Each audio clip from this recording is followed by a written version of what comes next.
Quand on fait du covoiturage, on a plein de configurations possibles. Dans certains territoires, nous, on arrive à faire des lignes de covoiturage où il y a zéro partage de frais. Donc oui, ça ne rapporte rien au sens financier du terme. En revanche, les gens le font, et le font fortement activement parce qu'ils y trouvent un intérêt social, un intérêt de participation à la solidarité, participation à la transition écologique. Et ça, c'est pas rien, c'est important. Les gens ont besoin de sens. Dans d'autres configurations, on a du partage de frais, c'est-à-dire que le passager va partager les frais avec une partie du conducteur. Que l'on parle des lignes de covoiturage que nous on déploie ou du covoiturage planifié que d'autres acteurs peuvent faire comme Blablacar Daily, Caros ou d'autres, on est dans un ordre de grandeur de 10 centimes par kilomètre. Donc c'est moins que le coût de l'essence, c'est moins que le coût de l'amortissement de la voiture au global, mais c'est un partage de frais qui est non négligeable. Concrètement, nous, des conducteurs très réguliers sur les lignes, qui prennent régulièrement des passagers, ont des partages de frais qui peuvent monter à 100, 150 € par mois. Et ça permet vraiment d'amortir une partie du coût de l'usage de la voiture.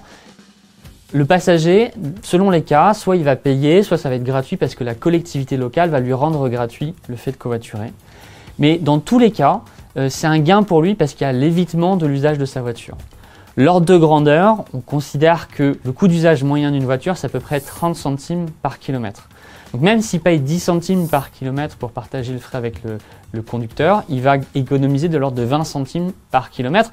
Donc rapidement, ça fait plusieurs euros à quelques dizaines d'euros quasiment par jour ou par semaine qui sont économisés parce qu'on évite l'usage d'une voiture, donc on évite tous les coûts qui sont associés. Sur les lignes de covoiturage, on obtient même de la démotorisation. C'est-à-dire que le service est de suffisamment bonne qualité pour que, comme s'il y avait un tram ou un métro, les gens se disent « je peux revendre l'une des voitures du ménage ». Quand on a une démotorisation, là c'est des coûts évités qui sont colossaux, de plusieurs centaines d'euros par mois, puisqu'on a l'ensemble des coûts associés à la voiture qui peuvent disparaître, puisqu'on a réduit le besoin du nombre de véhicules par ménage. Donc on a des économies qui peuvent monter à 200, 300, 400, 500 € par mois pour des ménages qui ont pu se démotoriser. C'est une démotorisation partielle, ils gardent souvent une voiture dans le ménage, mais au moins ils ne sont plus obligés d'avoir deux voitures.